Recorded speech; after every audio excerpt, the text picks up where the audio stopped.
Hey, it's the Chief bonding with board games, and I wanted to do a little preamble before we get into the interview with Zocchi. Lou did not have a camera available, no laptop, nothing like that, and I didn't want to lose the chance to interview him. So I do it over speaker phone, basically. Because of that, some of the sound is a little rough at times. You pick up some background noises and stuff. Know that going in.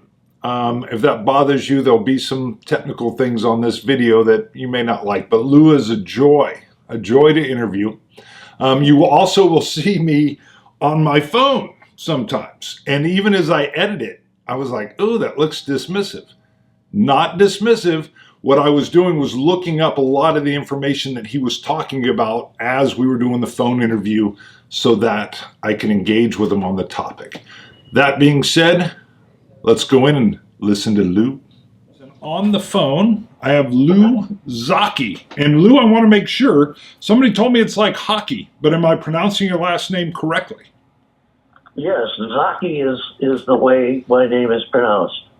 Perfect. All right, so I've got Lou Zaki on the phone. And Lou, I don't know how much you want to share, but basically, what part of the country do you live in, if you're willing to share that?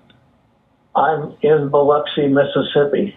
Okay, so right now I'm in the middle of like 8 degrees below Fahrenheit, and there's some snow blowing, but is it warmer down where you're at?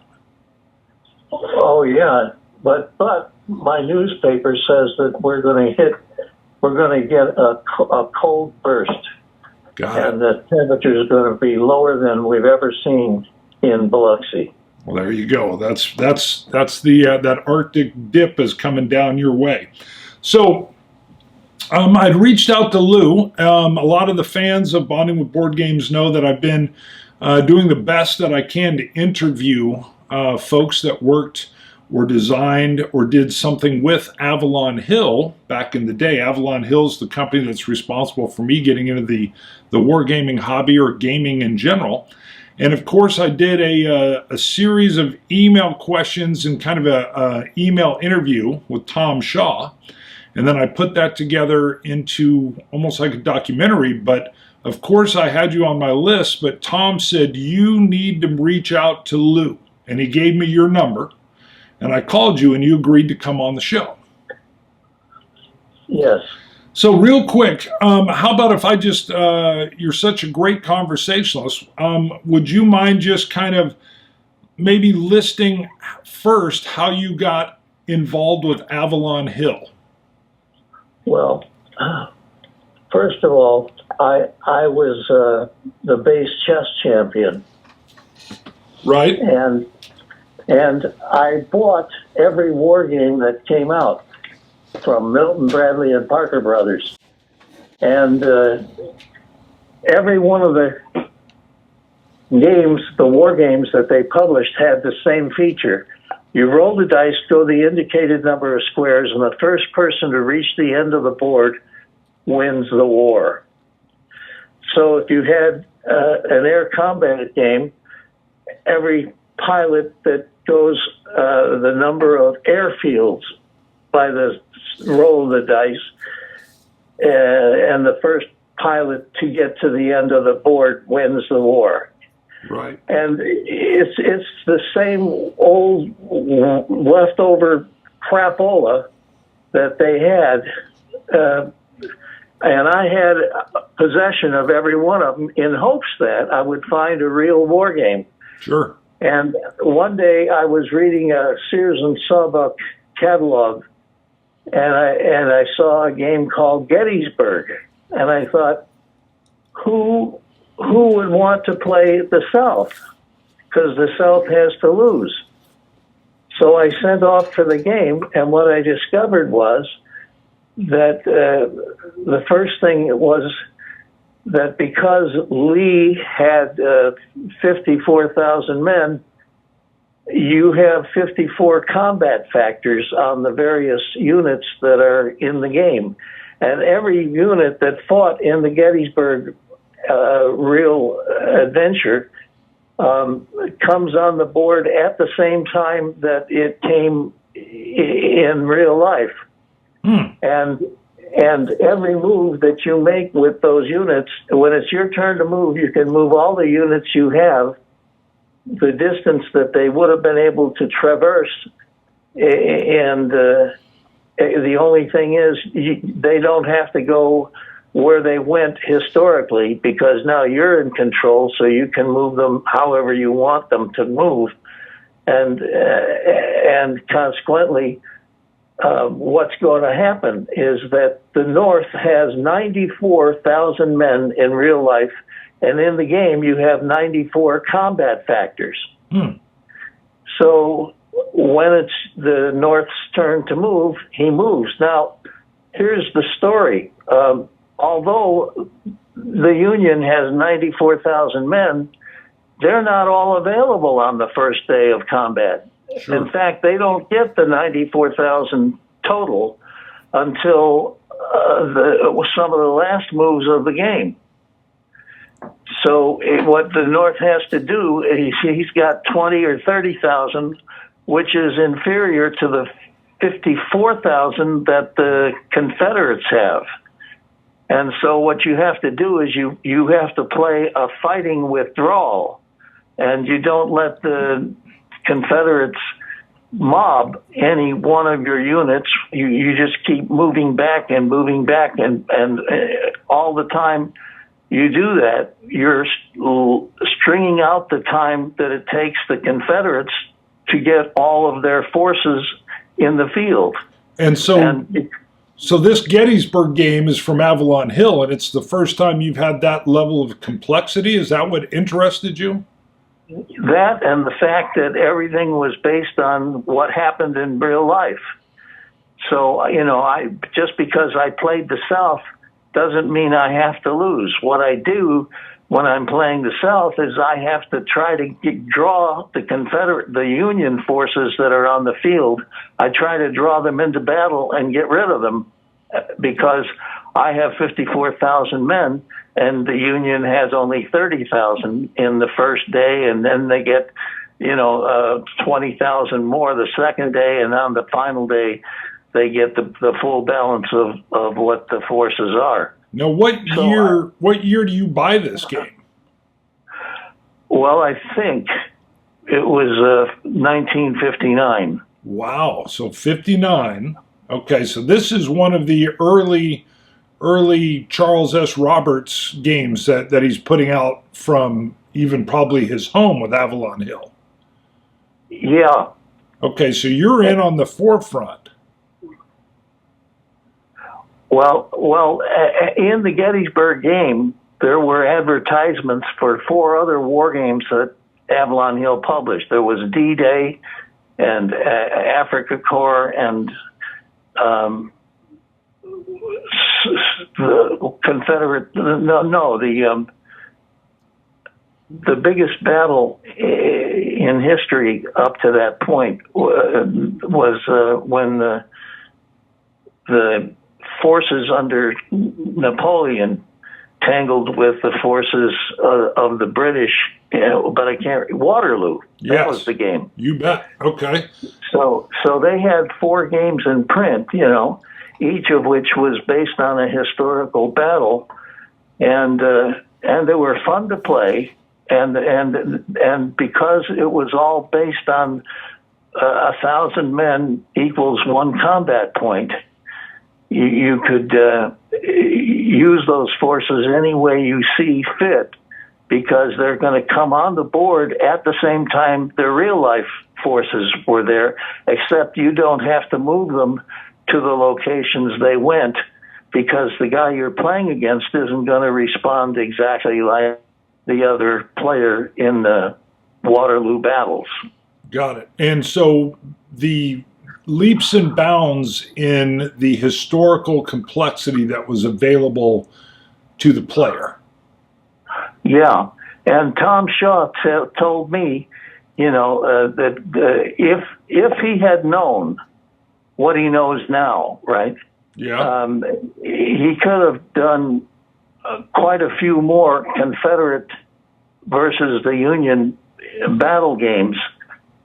There was more than 100 events that transpired before they ran out of battles, but they didn't realize that. So they looked around through history and said, "Oh yeah, let's get Africa Corps and let's get D-Day and so forth and so on." And although those games played very well, it wasn't true that because the historical loser has to lose. It's strictly how you handle what you've been given, because it was there at the battles. Right. Now, you had an intriguing story. We talked earlier. You were actually living in Japan. Now, what puts you in Japan? Well, I was an air traffic controller.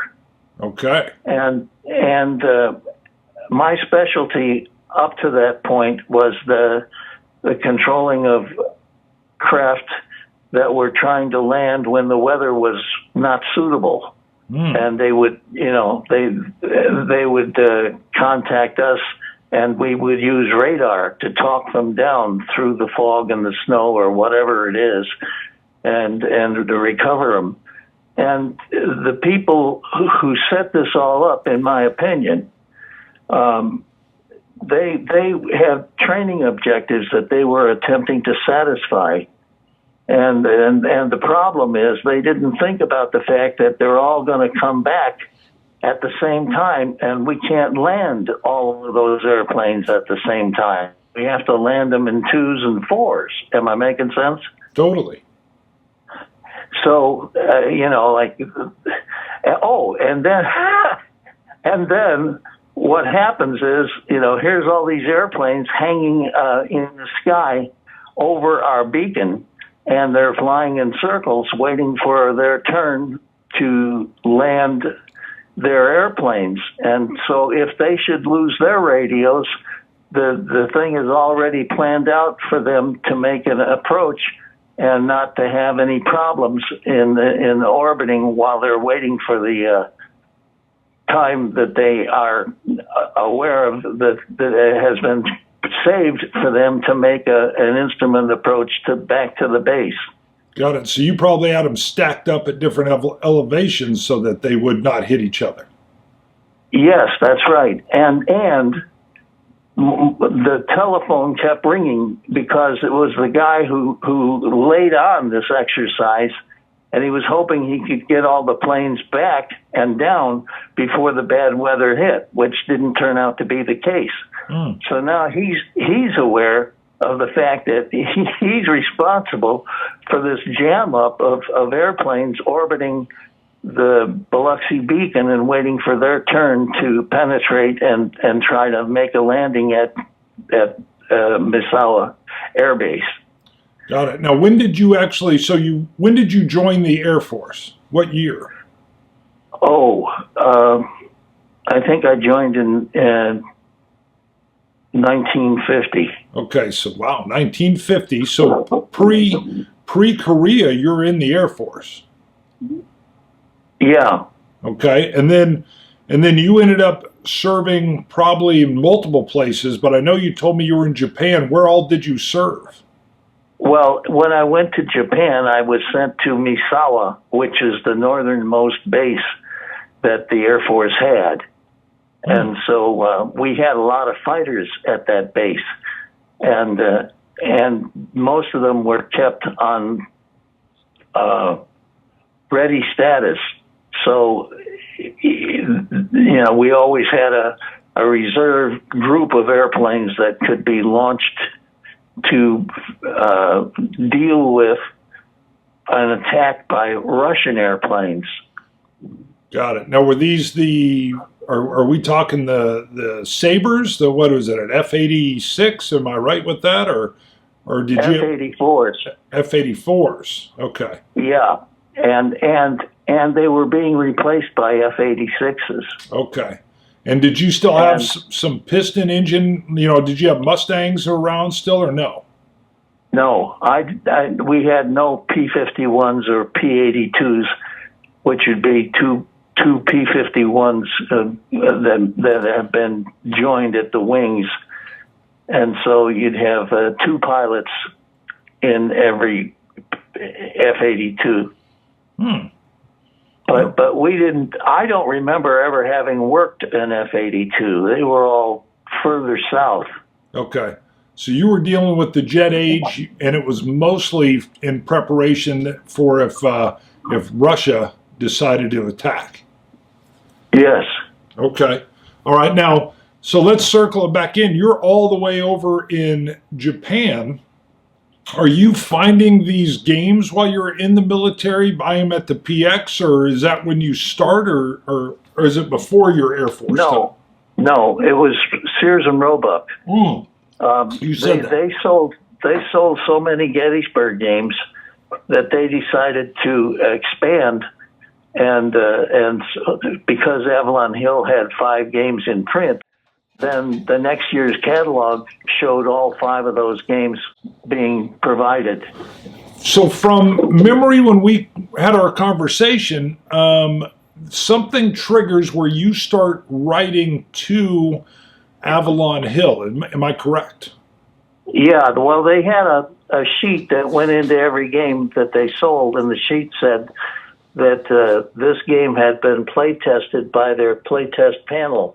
So I wrote to Avalon Hill and I asked them, tell me more about this playtest panel. I'm interested. And then they asked me, what was my educational background? What do I do for the Air Force and so forth and so on. And then they said they were going to publish a monthly newsletter called The General.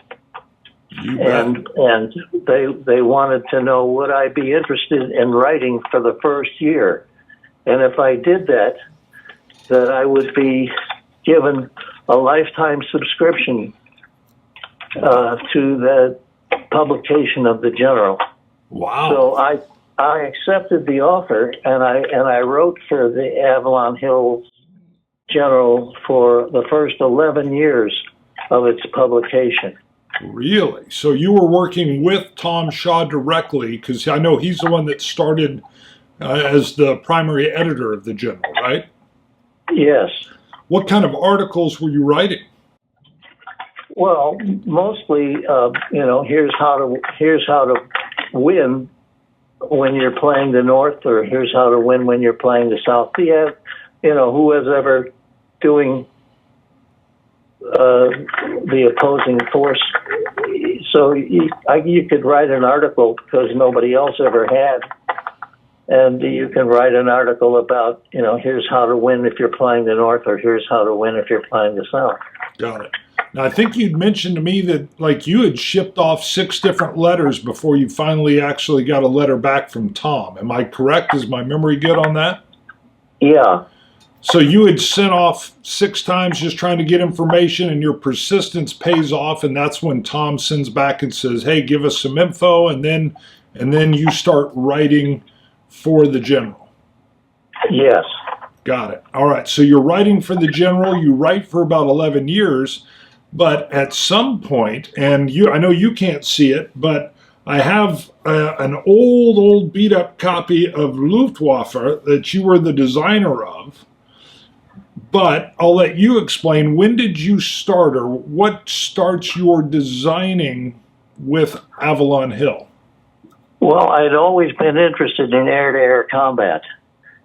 So I designed a game called Battle of Britain, and it sold very well. It was published by a separate company that had never published a war game before.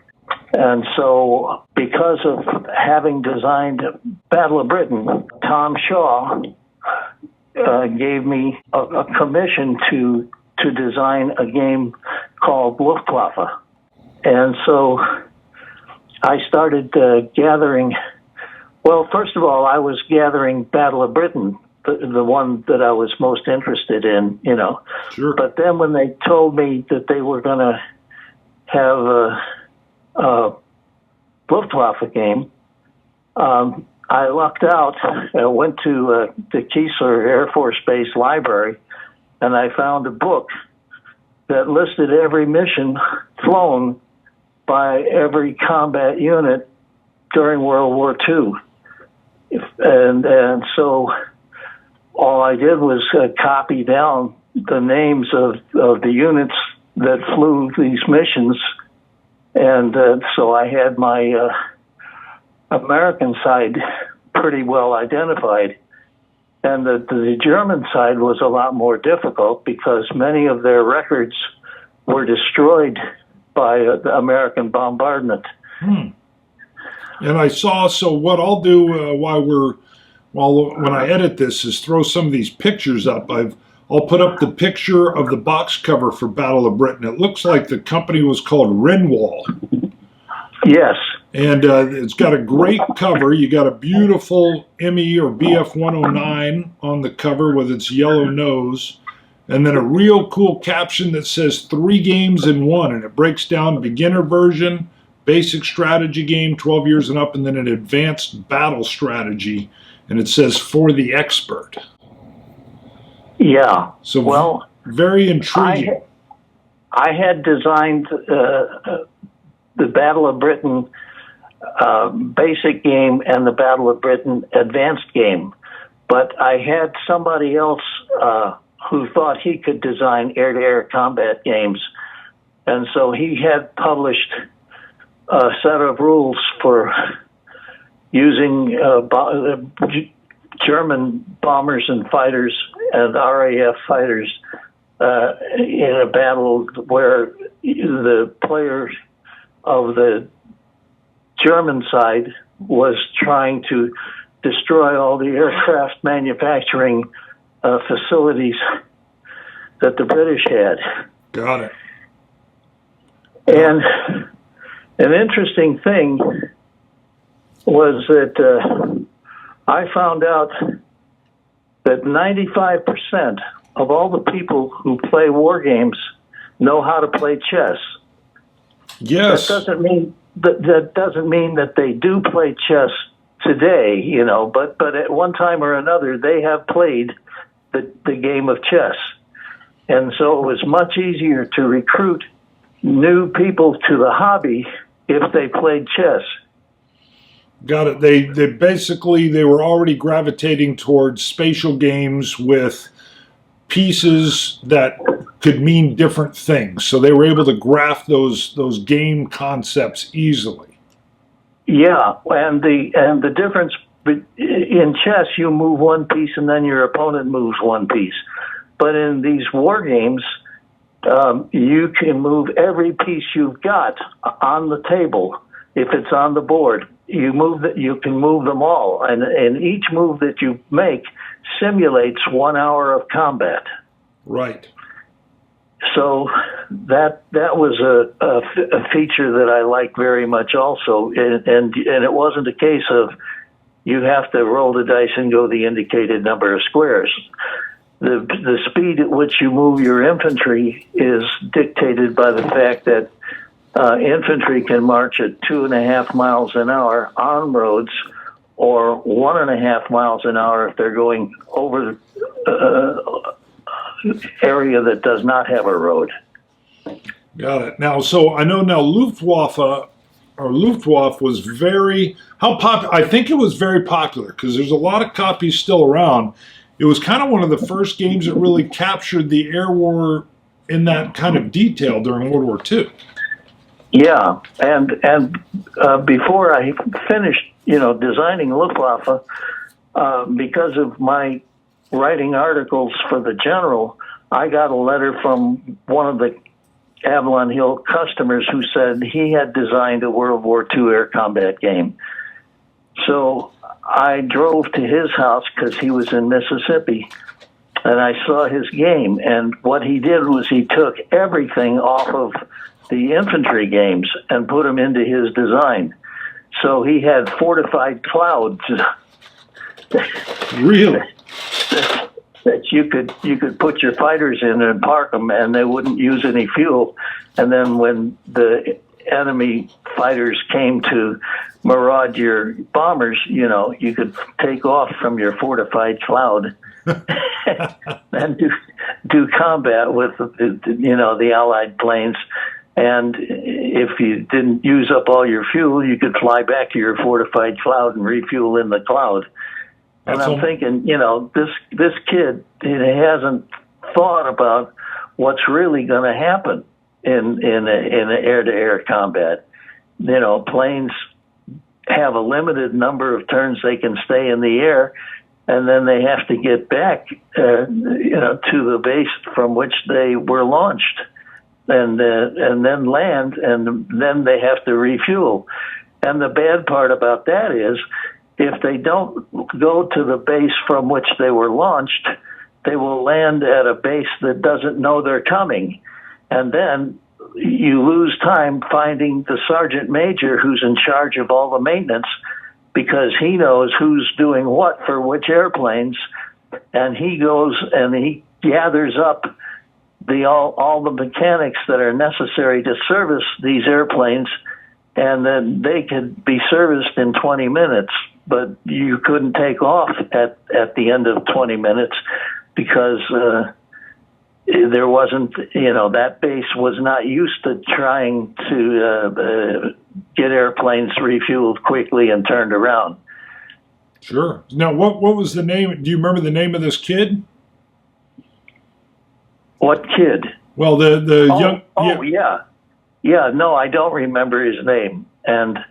But I had just purchased a new vehicle, and my wife and children were in the vehicle, and it had air conditioning. And so my thought was, when I was approaching this guy, was that he knew what was to be done, and he would do a good job of it, but he had no idea. So that's why he invented fortified clouds to fly out of. Wow, what a stupid idea. You could refuel, air-to-air refueling before you could do it. Yeah, so I decided, that this guy he was happy with what he got and what he thought it should be, but I wasn't going to use any of his ideas because he didn't have any idea about how things should be apportioned, and just decide what movement you have and so forth. Sure. All right. Now, so where else? I know we'll get into game science and we'll get into your magic as well, but is there anything else you wanted to talk about in regards to your game design work? Well, then I did a game based on the Flying Tigers. Okay. And that was called Flying Tigers, and I published it with a magazine that, I'm having trouble pulling up the name of the magazine. Anyway, it was from a guy in Mississippi who started publishing games and a magazine. Every month he would come out with another game. So he just took my Luftwaffe game, or my Flying Tigers. Yeah, he took my Flying Tigers game, and he published. I don't know how many subscribers he had, but he published enough copies to cover all of his subscribers, and then some extras just to sell. Is this Third Millennial Inc.? Yes. Got it. I looked it up on BGG. It lists as publishers, your company, Game Science, and then Third Millennial Inc. Yeah, and he had a whole series of games that he had designed, and they were popular. They were good sellers. It's just that he made a mistake in that he thought that if he published a magazine with a free game in every issue, that everybody would queue up and buy the games that he had published. Well, it takes time to turn all those games that you've published into cash. Sure. And he wasn't turning it fast enough to stay in business. And because he reads, what's the most renowned magazine dealing with business? Forbes? No, it wasn't Forbes, but it was like Forbes, okay? But it had been in business longer than Forbes. But anyway, the point was he thought because he reads magazines that deal with the business side of warfare, that there must be a lot of other people out there that do the same. And so he ran 2 or 3 ads in this publication and expected to see, a host of new subscribers come and pick up his back issues, and it never happened. He sold one. one new customer, and of course that wasn't enough money coming in to pay for the advertising he had ordered for his magazine. Sure. Now on BGG, there's an interesting thing here where it says that there is a 3rd edition of Flying Tigers that came out or is maybe about to come out. That's from you and a designer named James Derek Harris. So were you working or are you working with someone to put out a 3rd edition of Flying Tigers? No, I don't remember Harris at all. Huh. Well, it lists it under I just noticed it was further down. It says Flying Tigers, a 3rd edition 2020, but then it says unpublished. And then under designers, it says James Derek Harris, and then it has your name, Lou Zocchi. And then looking at it, it has a very modern looking cover. So I just thought maybe you would have news on that, but maybe that's just something I'll direct you to look at BGG on. Well, I had access to a lot of very good artists when I was in Japan. And I had a guy who knew many of these artists. So I wanted to have a better cover than was originally crafted for Flying Tigers. And so I took him, there's a whole series of publications that was being put out, and I took all of the aircraft that were in those publications, which had drawings of how the wing should look and so forth and so on. And somehow or other, my English instructions got translated into Korean so the artist could understand. And what the artist did was he drew, like I showed him, the wing has got to look like this because that's the kind of airplanes the Germans were using at that time. And he drew the wing just exactly like it was in the illustration of that aircraft, which wasn't good at all. So I had to have him go back and do it, and then in order to make it visible, he painted a white line around the leading edge of everything that was German. Am I making sense? Yes. And that made it easier to identify and realize what you're looking at. But you when you first look at it, you don't think about the fact that there are white lines behind every German airplane.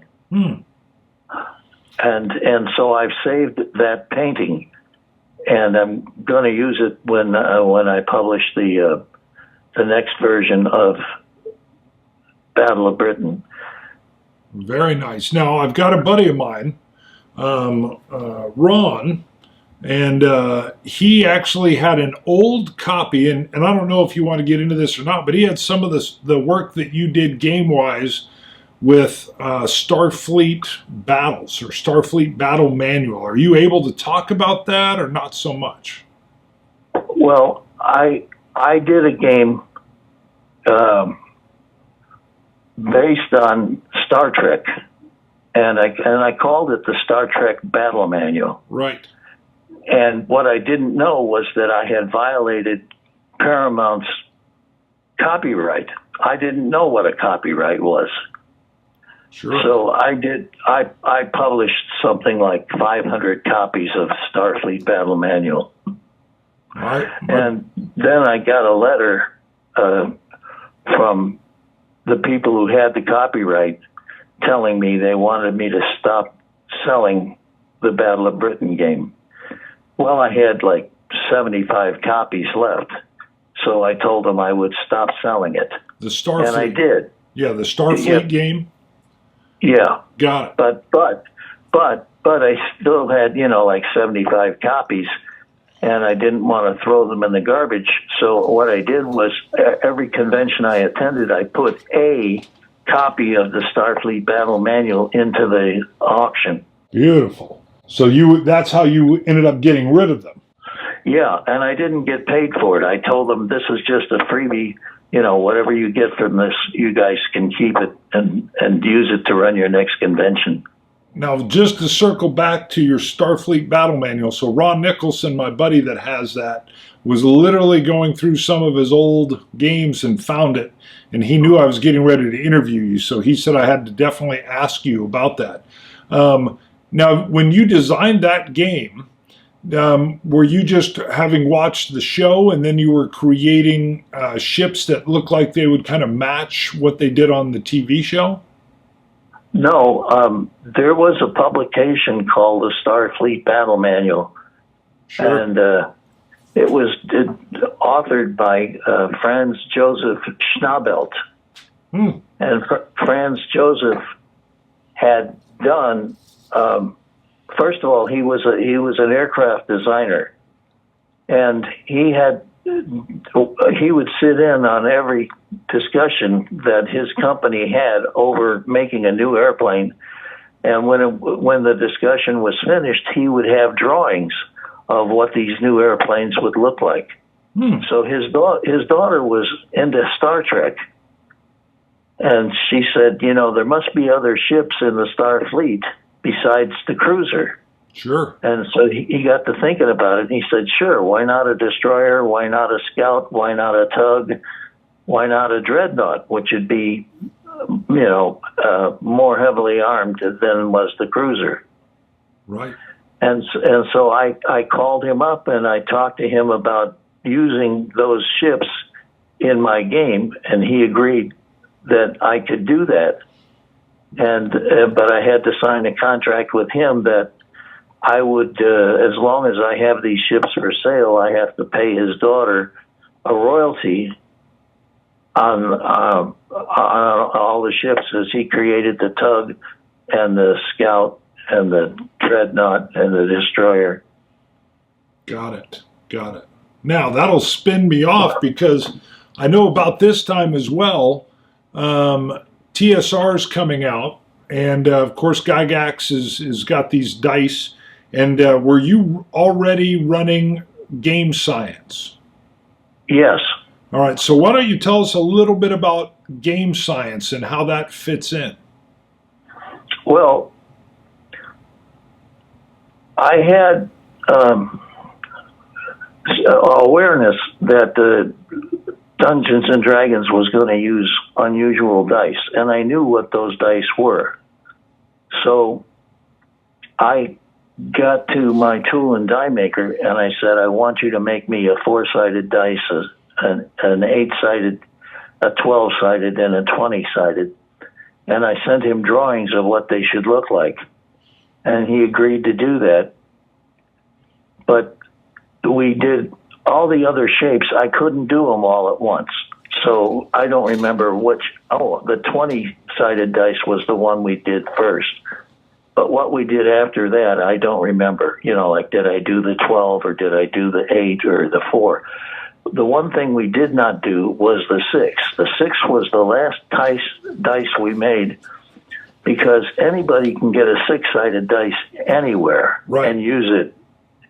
So what was the point of us rushing to get a 6-sided dice? Instead, we did all the other shapes that we didn't have. And then at the end, we finally did the 6. And you had to do a lot of this because like TSR was selling games so fast that they were running out of dice or something, and didn't they kind of have low quality dice? Well, what would happen? First of all, I had no idea what Dungeons and Dragons was. Okay. I just knew that it was something that Gary Gygax had designed. At least I thought he had designed it, but in point of fact, I was wrong about that. Anyway, he needed dice that had the 4, 6, 8, 12, and 20 sided shapes. And he was buying them from a school supply house in Palo Alto, California. So as soon as I'd call Gary and I'd order 500 Dungeons and Dragons, I had to get on the phone immediately and call the school supply store and order 500 sets of dice, because if you ain't got dice, you ain't got no sales. Right. And that was, because Gary would be on the phone ordering 500 sets of dice because he had just sold off, 500 games, and he didn't supply dice with the games. Ah, okay. But I was one of the few people who knew where those dice came from. Got it. So otherwise he would sell the dice as well, but they probably were marked up. Yes. Okay. So you had figured out, hey, these are coming from Palo Alto. So you were ordering there, but at some point in time, you even decide to start making your own high quality dice. Well, I kept hammering at the guy in Palo Alto, California, about, can you sell me a barrel of 4-sided dice and another barrel of 8-sided dice and a barrel of 20-sided and so forth. And so he wrote me a long letter saying, I'm fed up with your trying to get a better price on the dice. If you want a better price on the dice, make them yourself. Really? So I went home on leave after that devastating letter. Oh, so you were still in Japan when all this was going on? No, I was I was back in the United States at Keesler Air Force Base. Got it. Still active duty though, so okay. Yeah. So anyway, I'm sorry, I've forgotten what I was. Oh, I took you off. You wanted barrels of dice, and he sends you the devastating letter. Yeah. So I went to a dance, and a friend of mine was playing the accordion in that dance band, and this friend of mine was the same guy that played in the band that I had worked with when I was going through high school. So I asked him, "What are you doing, John, for a living?" And he says, "Well, I'm a tool and die maker." And I said, "Really?" I'm trying to find somebody to manufacture some polyhedra dice for me. Well, he said, "I'm tired of working for the company I'm working with. Show me pictures of what it is you want, and I'll see if I can make them." And so I showed him the pictures, and his daughter had them in her textbook. So he made 20-sided dice first, because that was, the most used and least known by everybody else. And then after the 20, I don't remember what we did, but we did the 8 or the 12 or something, and we just kept going until we had finally done all the shapes except for the 6. The 6 was the last one we did. Okay. And then Dungeons and Dragons was so popular, so you were making quite a good business profit just off of selling the dice, right?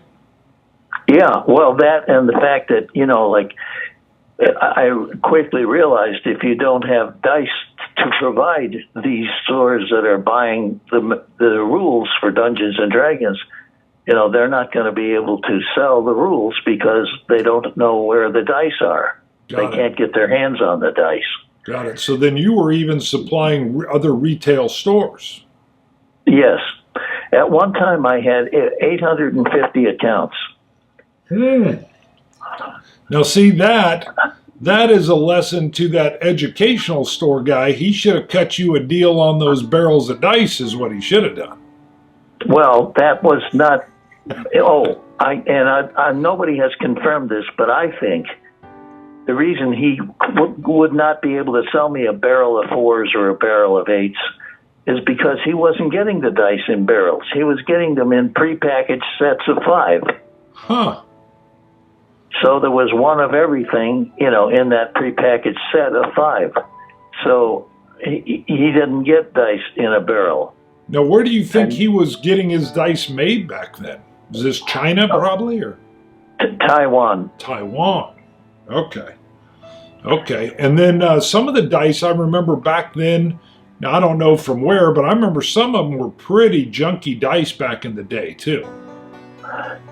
Yeah, well, there's 2 reasons for that. One of which is all the dice from Taiwan were made from a very cheap grade of plastic.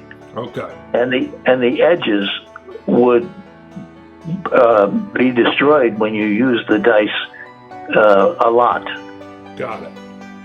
And once your dice, got its edges destroyed, there was no point in rolling this thing because it wasn't going to give you equal access to all the faces it had, because the edges on some faces are deeper than the edges on other faces. Am I making sense? 100%. Now, I know at some point you go out and design a 100-sided die as well, don't you?